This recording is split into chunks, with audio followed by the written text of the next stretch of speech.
This is the story, or at least a story, about my great-grandparents, William Monteith Duggua and Jessie Duggua.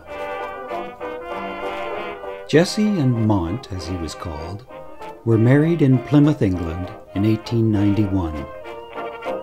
And although they produced 5 children together, Renee, Gladys, Ivor, Adeline, and Doris, their marriage was not a happy one. They separated and lived apart many times, followed by attempts to reconcile. During one such separation in 1911, their daughter Gladys died of tuberculosis at the age of 17.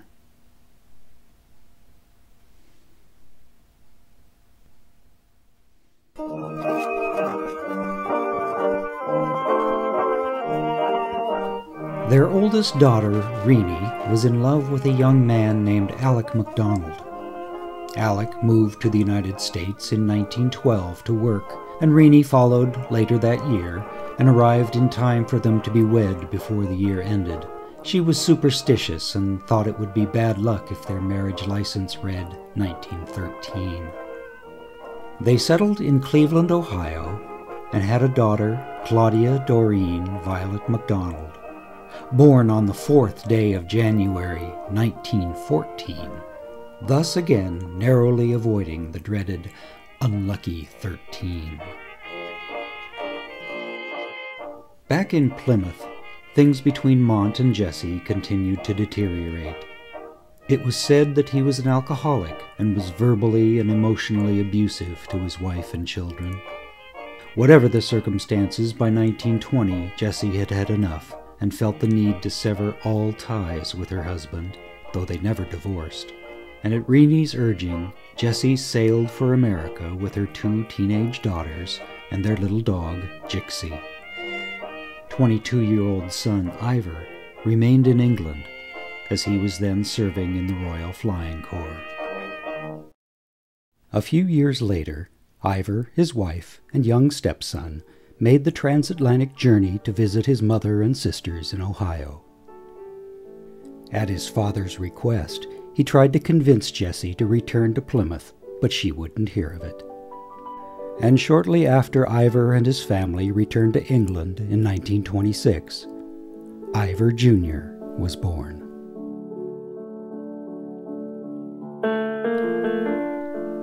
Ivor Jr. grew up in Plymouth and consequently heard a slightly different version of the events leading up to Jessie's immigration. He has a few early memories of his grandfather, but his most vivid memory of him is attending his funeral as a young boy. At the time, he was told by his parents that his grandfather died of a broken heart. And it might be true. Mont wrote a few letters to his grandchildren in America in the late 20s. The letters are beautifully written, heartfelt, and very sad. By that time, he seemed to be a broken man, resigned to the fact that he had forever lost most of his family, yet still extending an open invitation to them to visit him in England someday.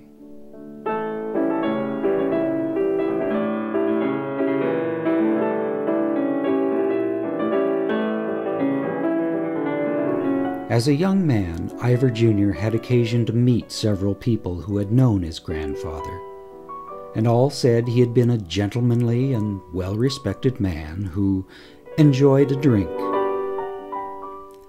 On this side of the ocean, however, his wife and youngest daughters never spoke a kind word about him, if they spoke of him at all. In fact, upon learning of his death in 1931, Jessie reportedly remarked, "Good!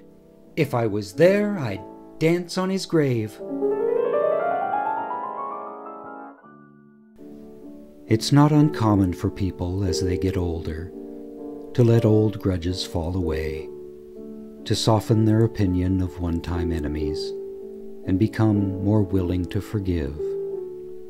But whatever offenses Mont had perpetrated, real or perceived, his wife and youngest daughters never forgave him for it. To their dying days, they never forgave him.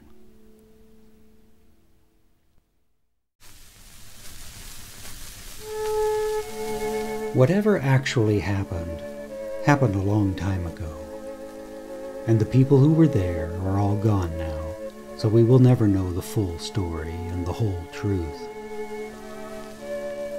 I tend to believe that all of it is true to some degree. Mont was probably a basically decent man, and not the evil monster his estranged family professed him to be.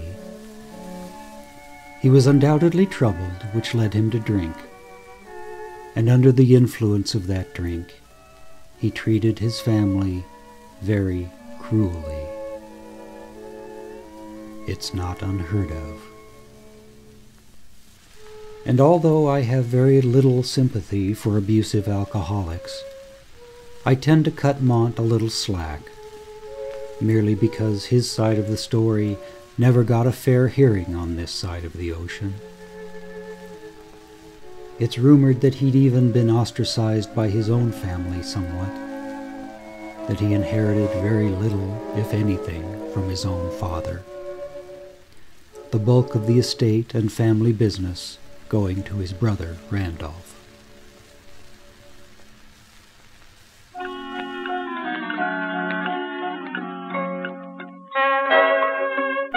So that's the story of Mont and Jessie Duggua as I know it, in as objective a way as I can tell it.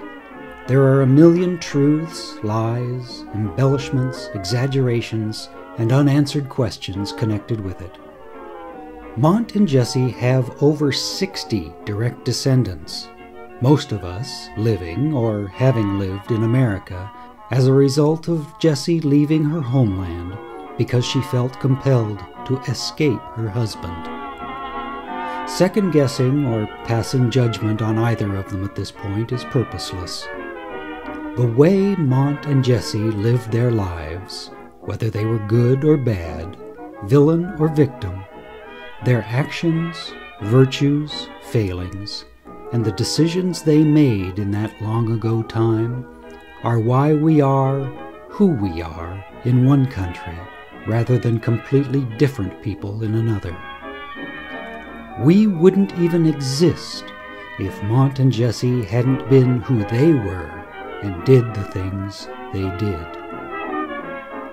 And for that reason, I am very grateful to them both.